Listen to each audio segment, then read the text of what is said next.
কথাটা খারাপ শোনায়, কিন্তু আমার কাছে মনে হয়েছে কি জানেন, এটা টোটো কোম্পানির ম্যানেজারের মতো কাজ করতেছে। মানে কথা নাই বার্তা নাই, এই মিটিং ভিতরে ঢুকে যাচ্ছেন, ঢুকে যায় হাত মিলাইতেছেন, হাত মিলাই করতেছেন, কথা নাই বার্তা নাই, হাই লেভেল মিটিং করতেছেন। শুনেন, ওনার কিন্তু আরো হাই লেভেল মিটিং শুরু হয়ে গেছে। অনেকেই দেখলাম যে যে ডিম মারার পর বলছে যে দেশের কাজ যা বিদেশে কেন, বাংলাদেশের পত্রিকার হেডলাইনও হয়েছে এটা। হ্যাঁ, তো দেশের কাজ যা বিদেশে কেন, এটা সত্যি আমিও মনে করি দেশের কাজ যা কেন বিদেশে যাবে, বিদেশে। আঞ্চলিক ভাষা কার্যটা, হ্যাঁ, আমাদের নিজেদের কাজ যা নিজেরাই করা উচিত, নিজের বাড়ির আঙিনাতেই করা উচিত, নিজের ঘরের ভিতরে করা উচিত, মানে যেখানে আমাদের আশেপাশে আমরা করলে ভালো হয়। আমরা বিদেশে নিলাম কেন? অবশ্যই আমি এটার সাথে একমত। কিন্তু ইউনূস সাহেব, যারা ইউনূস সাহেবের পক্ষ নিয়ে এই যে বললেন এই কাজ যা উনি বিদেশে নিলেন কেন, ইউনূস সাহেব কি এখনো সেই কাজা থেকে দূরে আছেন? নাই, উনি যথারীতি যার সাথে সেই কসোভোর ইয়ের সাথে, নেতার সাথে, কসোভোর প্রাইম মিনিস্টার আর প্রেসিডেন্ট, তার সাথে শুরু করে ওয়ার্ল্ড ব্যাংকের প্রেসিডেন্টের সাথে, মানে যার সাথে, ইটালির প্রাইম মিনিস্টার মেলোনির সাথে, তারপরে আপনার মানে যার গুরুত্বপূর্ণ যেই সাথে তার একটু দেখা টাকা হয়, গুরুত্বপূর্ণ, কসোভোর তো আমাদের জীবনের জন্য কোনো গুরুত্বপূর্ণ ব্যাপার না। সর্বশেষ উনি, আমি কেন এটা এতবার বলার কারণে মনে হচ্ছে যে এটা একটা মানে ওনার অভ্যাসে পরিণত হয়েছে যে দেশের বাইরে গিয়ে দেশের সম্পর্কে বাজে কথা বলা এবং দেশের কাজ যা বিদেশে দিয়ে যাওয়া। ওনার ডাচ বা নেদারল্যান্ডের প্রাইম মিনিস্টারের সাথে যে বৈঠকটা ছিল, সেই বৈঠকের অবশ্যই সুন্দর একটা, আমার কাছে মনে হচ্ছে সুন্দর একটা, যে আমাদের যে কোল্ড স্টোরেজ সিস্টেম, সেই কোল্ড স্টোরেজ সিস্টেমটা নেদারল্যান্ড যেহেতু কোল্ড স্টোরেজ সিস্টেমে খুবই মানে টেকনোলজিক্যালি অনেক হাই এন্ডের, তো তাদের কাছ থেকে আমরা সাহায্য চাইতেই পারি, সেটা ঠিক আছে। কিন্তু তার সঙ্গে সঙ্গে উনি টেকনোলজিক্যালি, এবং এটা খুব ভালো হয় বাংলাদেশের জন্য যদি নেদারল্যান্ডে, যদিও উনি এত কথা বলেছেন যে নেদারল্যান্ডের প্রাইম মিনিস্টার শুধু এইটুকু বলছেন, আপনি যে বিষয়গুলো উঠিয়েছেন আমি দেখবো না। এর বাইরে নেদারল্যান্ডের প্রাইম মিনিস্টার এ নিয়ে কোনো কথা বলা নেই। ফ্লাড এবং রিভার ম্যানেজমেন্ট নিয়েও কথা বলছেন, সবকিছু নিয়ে, সবকিছু ব্যাপারে উনি, নেদারল্যান্ডের প্রাইম মিনিস্টার ডিক স্কুপ, উনি কিন্তু বলছেন যে আমি সবকিছু নিয়ে দেখবো, আপনি যা যাই সব, মানে ইংরেজিটা যদি আমাদের প্রধান উপদেষ্টার যে প্রেস রিলিজের মধ্যেই আছে, আমি শব্দটা বলি, ইন রেসপন্স, মানে আপনার রেসপন্সে, আপনার প্রতি উত্তরে, prime minister scoop said he would look into the issues raised and expressed interest in exploring collaboration in this textile sector as well.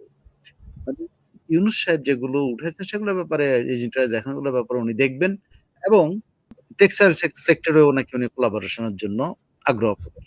এই একটা আর বাকিটা শুধু আমাদের ইউনূস মিয়া সব খালি হয়েছে ওনার।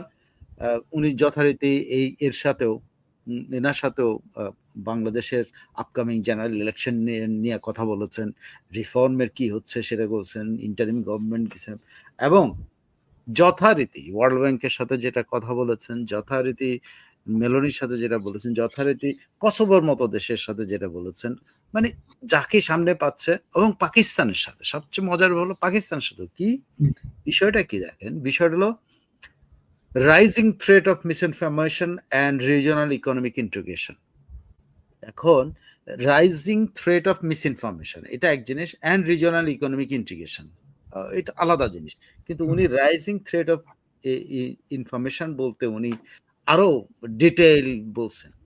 হ্যাঁ, উনি বলছেন যে হি needs support or international support to counter misinformation campaigns ahead of the general election scheduled for February.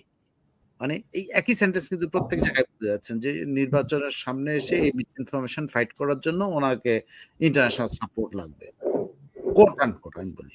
We need your support. We need international support to fight this menace of misinformation.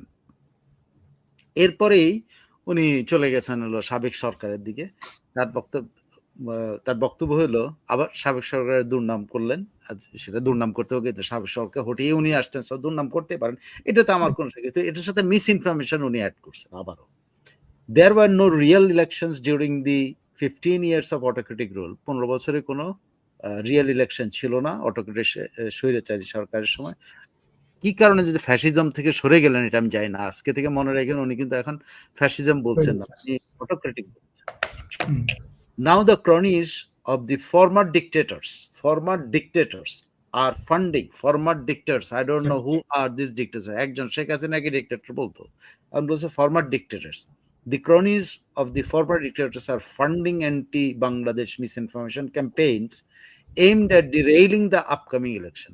Upcoming election derail করার জন্য যে former ডিক্টেটররা এই fund করতেছে বাংলাদেশে misinformation ক্যাম্পেইনের জন্য, এবং সেটার মাধ্যমে তার এই যে এজেন্ডা যে free and fair and peaceful, এই ইলেকশনে একটা সমস্যা তৈরি করতেছে এরা, যেটা যে ইলেকশনের জন্য মিলিয়নস অফ ইয়াং অপেক্ষা করতেছে, অ্যাজ ইভ অন্যরা কেউ অপেক্ষা করতেছে না, ইয়াংরাই অপেক্ষা করতেছে। তো উনি এইটা আমি সর্বশেষের কথাগুলো উনি ওয়ার্ল্ড ব্যাংকের সাথে একই রকম কমপ্লেন করেছেন, মেলোনির সাথে একই রকম করেছেন। আমি বুঝলাম না যে বাংলাদেশের ডিসইনফরমেশনের ইন্টারন্যাশনাল সাপোর্ট বলতে তো আমার যেটা মনে হয় আপনার ফেসবুকের সাথে কথা বলতে হবে, আপনার ইউটিউবের সাথে কথা বলতে হবে, আপনার লিঙ্কডইনের সাথে কথা বলতে হবে, ইনস্টাগ্রামের সাথে কথা বলতে হবে, আপনার এক্স এর সাথে কথা, ওদের সাথে না সব বিষয়গুলো রেজ করবেন। আপনি প্রত্যেকটা ন্যাশনাল লিডার তার যার যার দেশ ন্যাশনাল লিডারের সাথে যখন এই কথাগুলি সামনে নিয়ে আসেন, সে ন্যাশনাল লিডারের কিন্তু কোনো বক্তব্য একজনও কিন্তু এটা নিয়ে কোনো কথা কয়নি। কেন বলবো? তারা কি করতে পারে?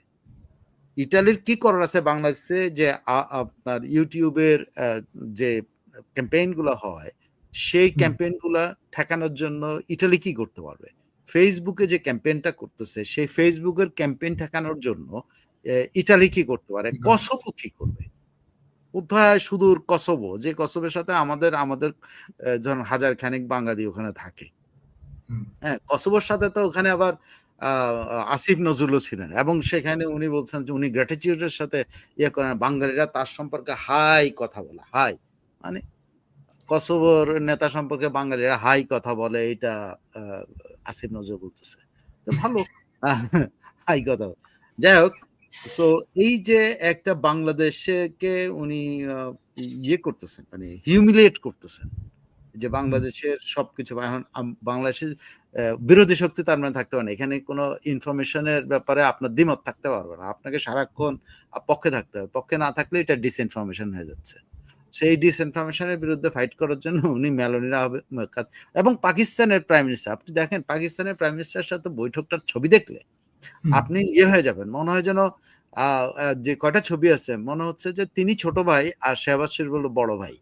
অন্যদের সাথে কিন্তু খুব সুন্দর, ওর সাথে মেলোনির সাথে বৈঠক, ওর সাথে খুব ভালো, কিন্তু ওর সাথে মিটিং এর মধ্যে আপনি দেখবেন যে বড় ভাইয়ের কাছে যে হাজিরা দিছে এমন একজনের কাছে উনি বাংলাদেশ নিয়ে কমপ্লেন করতেছেন, বাংলাদেশে ফ্রি ফেয়ার এগুলো ইলেকশন করছেন, যিনি নিজে তার দেশে ইমরান খানের মতো একজন জনপ্রিয় নেতাকে জেলের ভিতরে আটকে রাখছে, এবং আর্মির সেখানকার আর্মির সহায়তায় এখন ক্ষমতায় বসে ক্ষমতা ভোগ করতেছেন। তাইলে ওই শেহবাজ শরীফে যদি কেউ মনে করে যে সে হলো কি বলে গণতন্ত্রের আমাদের ইউনূস সাহেব যেভাবে মনে করতেছেন, এবং ওনার সাথে কাঁধে কাঁধ মিলিয়ে উনি কাজ করবেন, এবং বলতেছেন সার্ক নিয়ে উনি আবারও বলছেন যে সার্ক উজ্জীবিত কি বলে পুনর্জীবন ঘটানোর জন্য কি কি করতে হবে সেটা চেষ্টা করতে বলছেন, কিন্তু সার্ক পুনর্জীবনের জন্য যে জিনিসটা দরকার সেটা হলো তো আপনার সবাই মিলে একটা মিটিং হইতে হবে, আপনার কি বলে ভারতের সাথে আপনাকে সবার আগে অ্যাডজাস্টমেন্ট যেতে হবে, ভারত যেভাবে চায় সেভাবে আপনাকে করতে হবে, কিন্তু উনি এইসবের কথাবার্তার মধ্যে নেই, উনি চলে গেছেন হলো যে আমরা যেভাবে হোক সার্ককে পুনর্জীবন করা। এবং আরেকটা কথা উনি এক জায়গায় বলেছেন যে উনি সার্ক এবং আসিয়ানের মধ্যেকার সার্ক এবং আসিয়ানের মধ্যে বাংলাদেশ হতে পারে একটা মেলবন্ধন, বাংলাদেশ হলো মানে A+B, মাঝখানে প্লাসটা বাংলাদেশ হতে পারে। সো বাংলাদেশ প্লাস হওয়ার জন্য যথেষ্ট ক্ষমতা আছে, এটা উনি বুঝিয়েছেন, এবং আসিয়ান যেখানে মেম্বারশিপই পায় না এখন পর্যন্ত, কেউ তার জন্য এই মেম্বারশিপের জন্য তো প্রস্তাবও করে না, মেম্বারশিপ পাওয়ার জন্য কেউ তাকে চেষ্টাও করতেছে না, কেউ সাপোর্ট করেনি এখন পর্যন্ত বাংলাদেশে আসিয়ান মেম্বারশিপের জন্য। সেখানে উনি আগ বাড়ায় বলতেছেন যে সার্ক এবং আসিয়ানের মধ্যে ব্রিজ হবে, বাংলা শব্দটা বলছেন ব্রিজ হবে।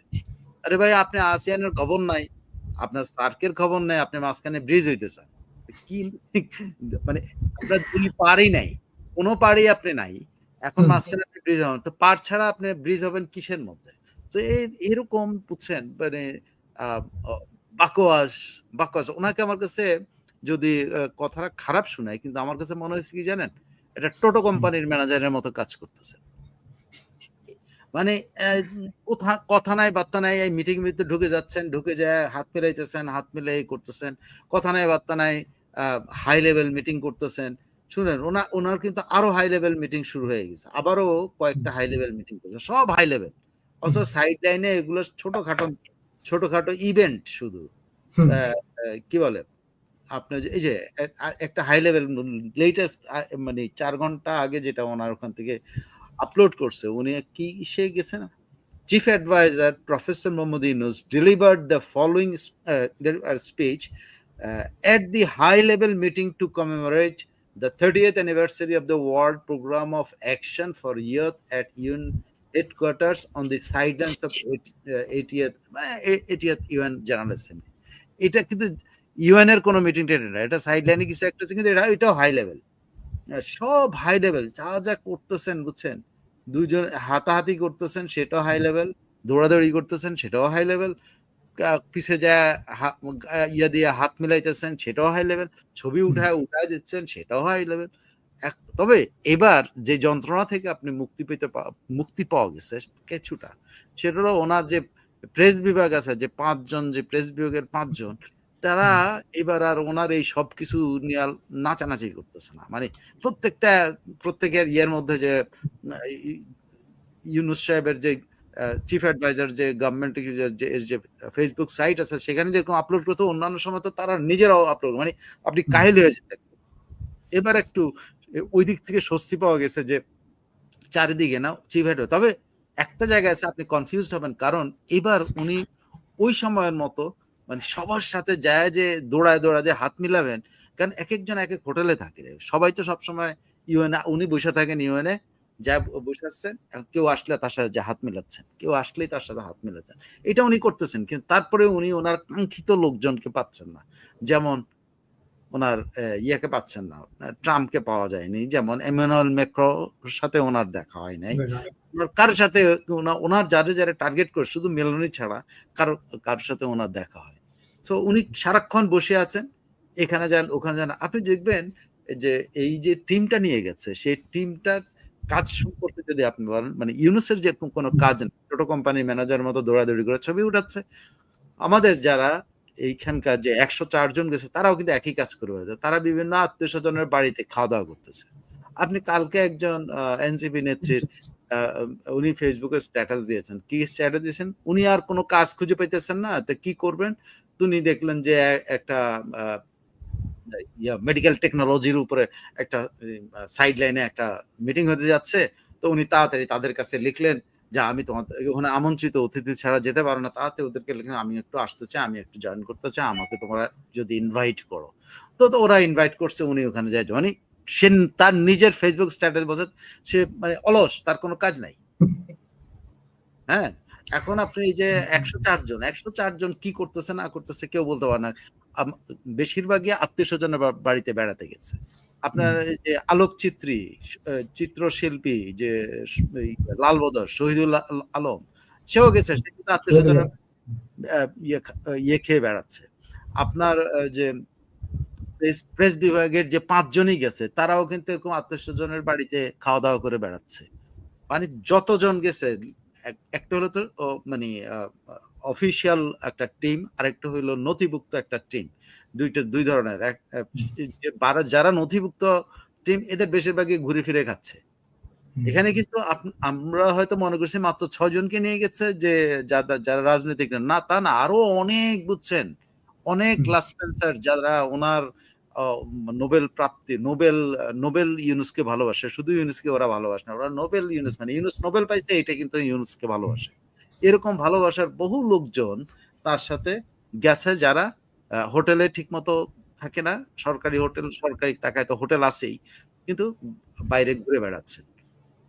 এরকম আপনি যদি Facebook এ ওদের ওদের কাজকর্মগুলি খোঁজেন, এটাই করবে। আর যে কারণে দেখেন তারা কিন্তু কোনো মানে ওয়েল অর্গানাইজ কোনো একটাই শুধু গেছে, তারা ওই যে বিজনেস লিডারদের যে একটা মিটিং এ, সেখানে মির্জা ফখরুল সহ গেছেন। আর কোনো কাজ নেই, মির্জা ফখরুলেরও কোনো কাজ নাই, কোনো কাজ নাই।